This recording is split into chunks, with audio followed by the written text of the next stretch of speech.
Just because it's good for the market doesn't mean that it's good for your market. And that's where differentiating your product and offering really comes into play here. So the second point in our framework here is about building a local network and not a local office. You don't need more boots in the ground. I'm actually a huge advocate for having less headcount in startup companies.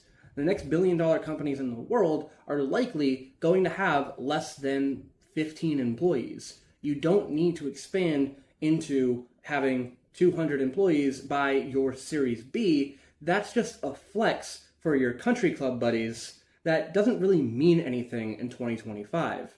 It just means that you don't know how to spend your money and allocate the resources like hiring agencies or freelancers or doing contract work or using any of the myriad AI tools that can augment your existing leaders and enable them to do the work of a full team. What matters most in this SaaS/AI landscape is the strategic direction of your executive team, their know-how and their vision. The more employees you start bogging them down with, the slower your organization is going to move and the less likely you're going to be able to react to market shifts.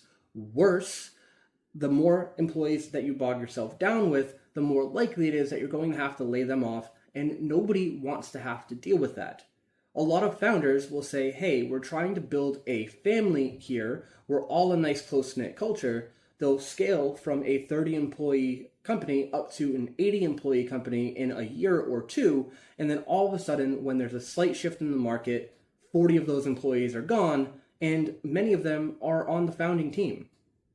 Be real with yourself